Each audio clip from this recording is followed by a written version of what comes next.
આપણી સંસ્કૃતિ, આપણા સંસ્કાર સદાય રહે આપણી સાથે. ભારતના મહાન ગ્રંથો અને કવિતાઓનો સંપૂર્ણ સંગ્રહ. સબસ્ક્રાઇબ કરો તિલક.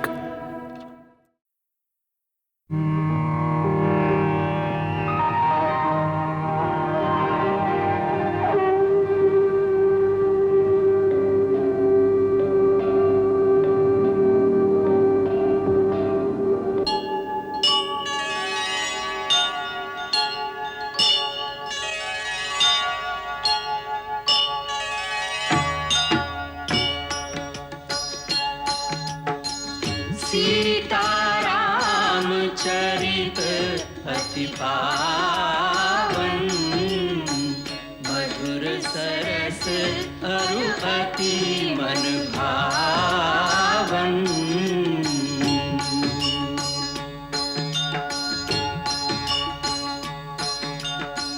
पुनि पुनि कितने हो सुने सुनाए,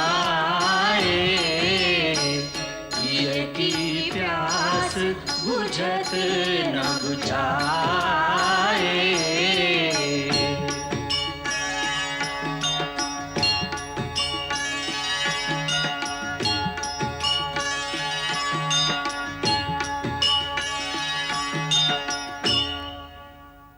રામ,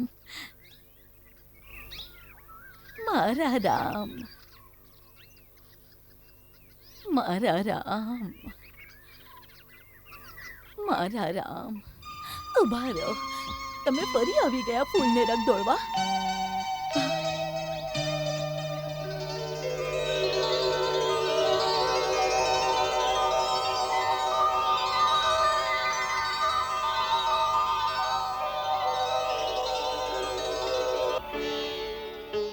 કોણ છો તમે? અમારે શબરી માતાને મળવા જવું છે. શું તમે કૃપા કરી અમને એમની કુટીર સુધી પહોંચાડશો? માતા શબરી પાસે? પણ તમે છો કોણ? હું રામ છું અને આ મારો નાનો ભાઈ લક્ષ્મણ.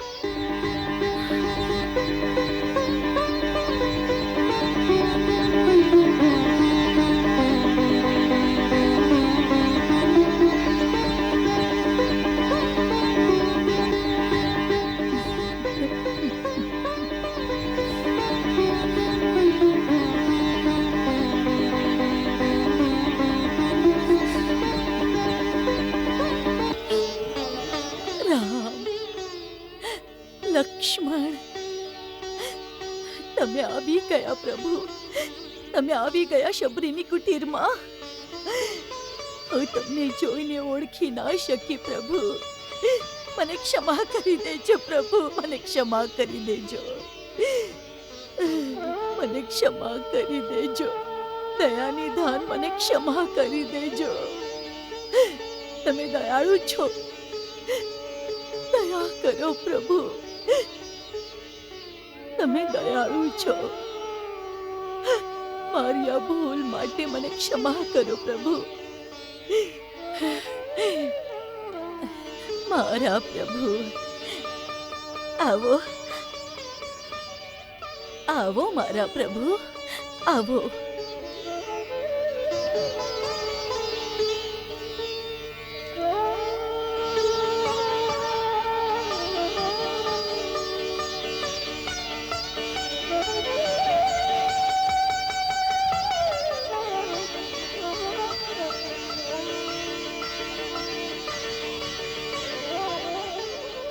પધારો પ્રભુ, આવો. પધારો પ્રભુ, આવો. તમારા ચરણ કમળની રજકણથી આજે મારી કુટીર પવિત્ર થઈ ગઈ છે પ્રભુ. આવો, વિરાજો મારા પ્રભુ, વિરાજો, વિરાજો, વિરાજો, વિરાજો. હું તમારા ચરણ ધોઈ આપું છું.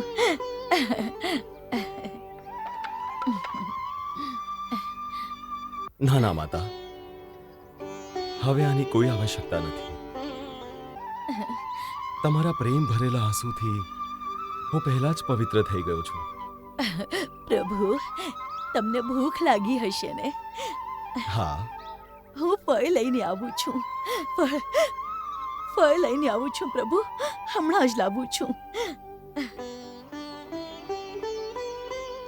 વર્ષોથી હું તમારા માટે રોજ મીઠા મીઠા બોર ચૂંટીને લાવું છું પ્રભુ, વર્ષોથી.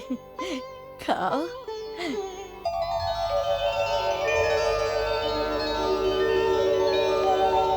ખાઓ પ્રભુ, બહુ મીઠા છે. હું ચાખી ચાખીને રાખ્યા છે.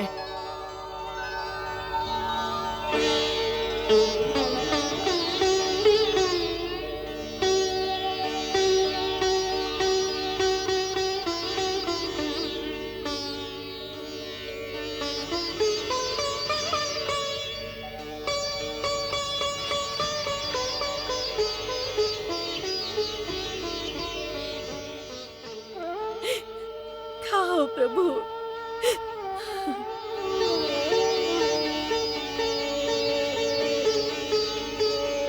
લક્ષ્મણ, ખાઓ.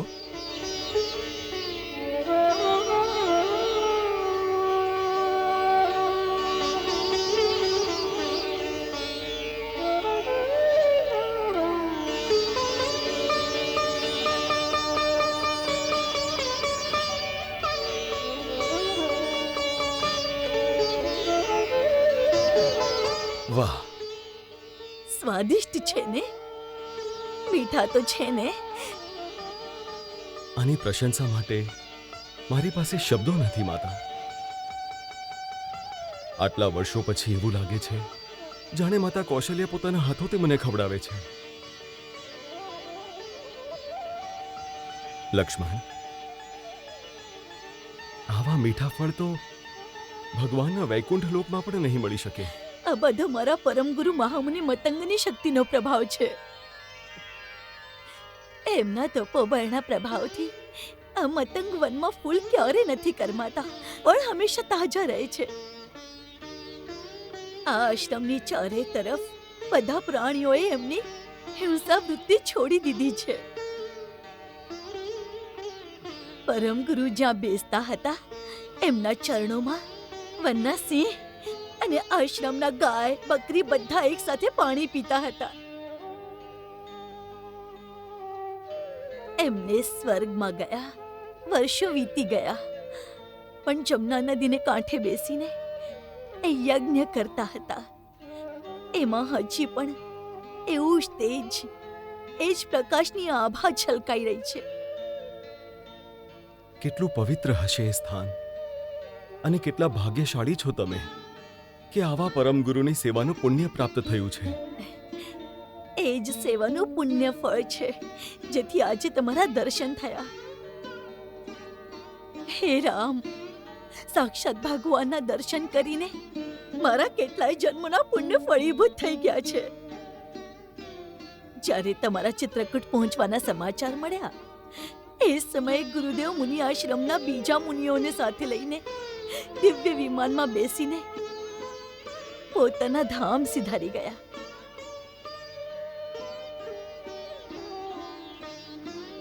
મારી અંદર ભક્તિભાવની પ્રધાનતા જોઈને, એમની વિશેષ કૃપાને કારણે એમને આ જ કુટીરમાં મને રહેવાનો આદેશ આપી બોલ્યા કે એક દિવસ શ્રી રામ લક્ષ્મણ સાથે આ આશ્રમમાં આવીને તારા અતિથિ બનશે. એમના દર્શન માત્રથી તું તારી ભક્તિનું પરમ ફળ મેળવી લઈશ. એ પછી તું મારી પાસે આવી જજે. એમને મારા આગમનનું જ્ઞાન હતું? હા પ્રભુ, એ કહેતા હતા કે શ્રીરામ પોતાની પત્નીની શોધમાં અહીં જ આવશે. તું એમને મહાબલી સુગ્રીવ પાસે પહોંચવાનો માર્ગ બતાવીને કહેજે કે એ સુગ્રીવ સાથે મિત્રતા કરીને રાવણ પર જરૂર વિજય મેળવશે અને સીતા સાથે આનંદપૂર્વક અયોધ્યા પણ જશે. આ બનવું નિશ્ચિત છે પ્રભુ. તમને ધનુ નામના ગંધર્વે જે પણ કહ્યું છે હું એનું સમર્થન કરું છું. તમે આ સમાચાર સંભળાવીને જાણે તમારા પરમ ગુરુના આશીર્વાદ મારા સુધી પહોંચાડ્યા. હવે કૃપા કરીને મને કહો કે હું મહાબલી સુગ્રીવ સુધી કેમ પહોંચું? તમે અજાણ્યા બનીને પૂછો છો પ્રભુ, તો હું કહું છું. અહીંથી આગળ જઈને તમને પંપાસુર નામનું એક સુંદર સરોવર મળશે. એના દક્ષિણ તટ તરફ ઋષિમુખ અને મર્યાદી નામના 2 પર્વતોના શિખર દેખાશે. સુગ્રીવ પોતાના 4 મંત્રીમંડળ સાથે ત્યાં જ રહે છે, જેમાં હનુમાન નામના તમારા એક ચિરંજીવ ભક્તનો પણ સમાવેશ છે પ્રભુ. એમની મદદથી સુગ્રીવ સાથે ભેટ થતા તમારા દ્વારા સુગ્રીવનું એક અભિષ્ટ કાર્ય પણ પૂરું થશે. તમારા આશ્વાસનને હું તમારા આશીર્વાદ માનું છું માતા. અને જો તમે મારા ઉપર કૃપા કરો તો તમારા પરમ પૂજ્ય ગુરુ જે જગ્યાએ તપસ્યા કરતા હતા એ પવિત્ર સ્થાનના પણ દર્શન કરાવી દો તો મારું જીવન ધન્ય થઈ જશે. અવશ્ય તમે એ સ્થાન જોજો પ્રભુ. મારા ગુરુદેવનું સ્થાન જોવા લાયક છે. આવો, એ સ્થાન ખરેખર દર્શન કરવા જેવું છે. પધારો પ્રભુ, પધારો. આવો.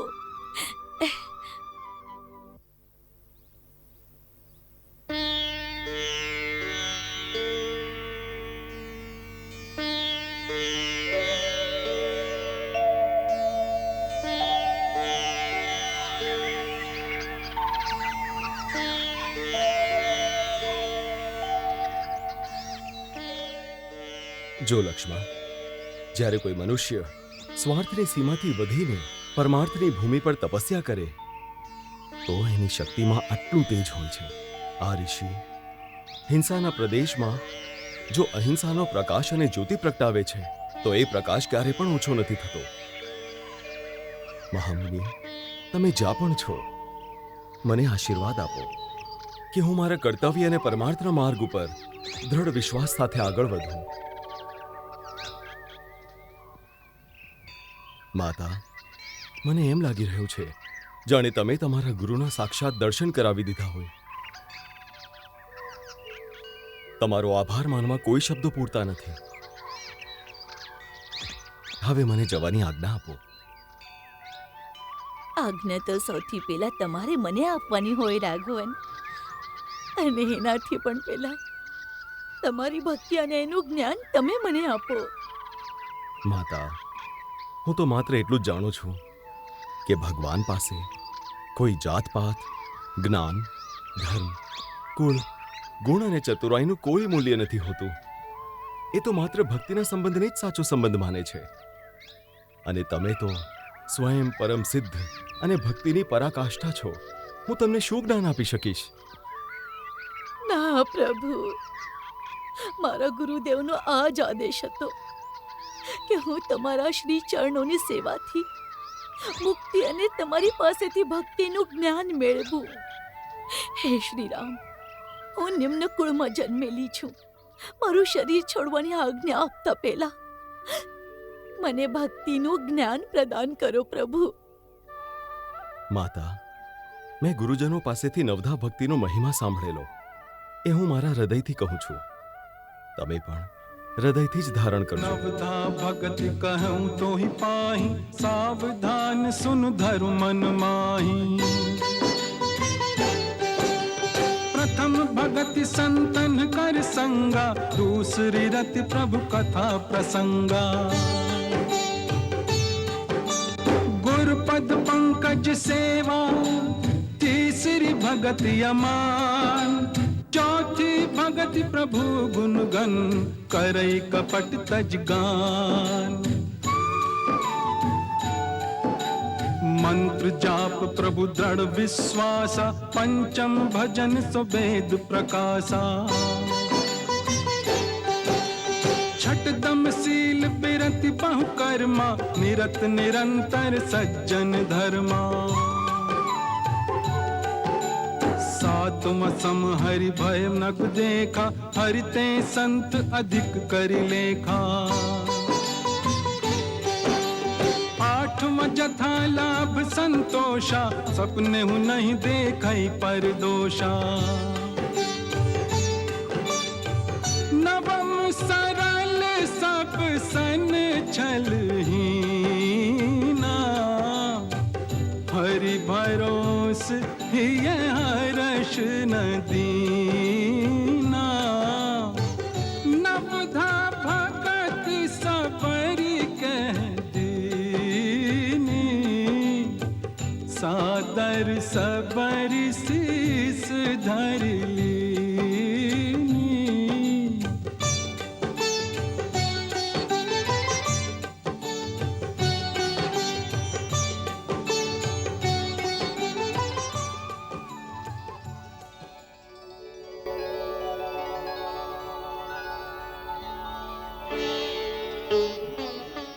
હે દીનદયાળ, તમે આ દીન જીવ પર તમારી એવી કૃપા કરી છે, એ કૃપા હંમેશા કરતા રહેજો. એવી દયા કરજો કે મારું ચિત્ત આ શ્રી ચરણોથી ક્યારે દૂર ન થાય. હવે મને મારા ગુરુદેવ પાસે જવાની આજ્ઞા આપો પ્રભુ.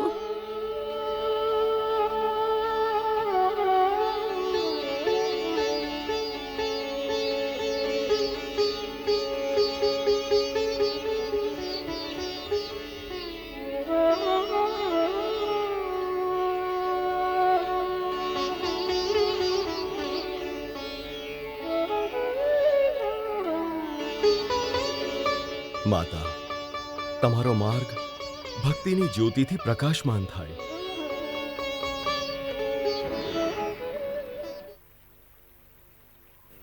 આ અધ્યાયની સાથે રામાયણનો આરણ્ય કાંડ સમાપ્ત થાય છે. આ કાંડ બહુ નાનો છે, પરંતુ આધ્યાત્મિક દ્રષ્ટિએ બહુ મહત્વપૂર્ણ છે.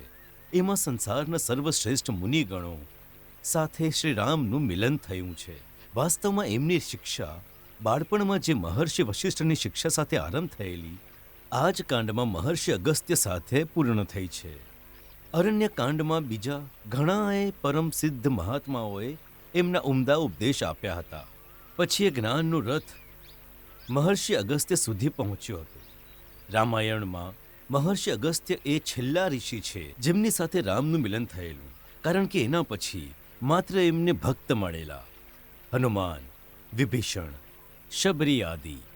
આ જ કાંડમાં એમની શિક્ષા અને જ્ઞાનની પૂર્તિ પણ થઈ છે. એમની અસ્ત્ર વિદ્યામાં ખામી કે અપૂર્ણતા ઋષિ વિશ્વામિત્રને ત્યાં રહી ગઈ હતી, એ આ કાંડમાં અગસ્ત્ય મુનિ દ્વારા પૂર્ણ થઈ ગઈ છે. અને આ જ કાંડમાં અચાનક વાર્તા એક નાટકીય વળાંક લે છે. જીવનમાં અચાનક સીતાહરણ જેવી ઘટના બની જાય છે અને શ્રીરામ જેવા સ્થિર બુદ્ધિવાળા અને ધીરવીર પુરુષ પણ ધીરજ ખોઈ બેસે છે. જેમ ગોસ્વામીજી લખે છે કે એક સાધારણ ગરીબ પુરુષની જેમ પોતાની સમતુલા ખોઈને શ્રીરામ દરેક જગ્યાએ હતાશ થાય છે. આ જ કાંડમાં મિત્રતાનું પણ એક એવું અનુપમ ઉદાહરણ છે જ્યાં જટાયુ એક પક્ષી હોવા છતાં પણ એક મનુષ્ય માટે પોતાના પ્રાણ આપી દે છે. આ ઘટના વિવિધ યોનિઓમાં આત્માની એકતાને સિદ્ધ કરે છે. સરભંગ ઋષિ અને દેવરાજ ઇન્દ્રની કથા એ સિદ્ધ કરે છે કે માનવ જો સંપૂર્ણ કર્મયોગી બને તો એનું સ્થાન દેવતા કરતાં પણ ઓછું થાય છે. આ જ વિષયમાં શ્રી રામે પણ કહ્યું કે જે લોકો મહાત્માઓ પાસે એવું કંઈ માગે જે તેઓ પોતાની તપસ્યાથી કમાયા હોય, એ લોકો ચોર જેવા હોય છે, જે એમની પાસેથી એમની કમાણી ચોરી લેતો હોય છે. આ કાંડ પરમ જ્ઞાનપ્રદ અને ભક્તિ રસથી ઓતપ્રોત છે, કારણ કે શબરીની કથા પણ આમાં જ આવે છે. જે દેશમાં રામાયણ જેવી મહાન ગાથાના ગુણગાન ગવાતા હોય, જેમાં શબરી જેવી નિમ્ન જાતિની ભીલડીના દ્વાર પર ભગવાન રામ સ્વયં જઈને એના એઠા બોર ખાઈને પોતાની જાતને કૃતાર્થ માને, એ દેશમાં આજે પણ જાતપાતનું અંતર કે સાંપ્રદાયિક દ્વેષની વાતો થાય તો મને વિશ્વાસ નથી થતો. જે રામાયણમાં માનતા હોય એ ક્યારેય આવું ન કરી શકે, ક્યારેય આવું કરી જ ન શકે, એવી મારી માન્યતા છે અને અપેક્ષા પણ. તો ચાલો, જય રામજી કી. मंगल भवन अमंगल हारी प्रभु सुदशरथ अजिर बिहारी.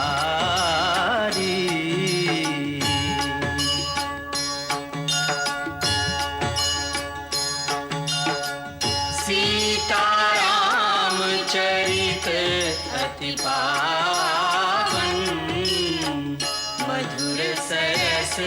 મારું અતિ મન ભાવે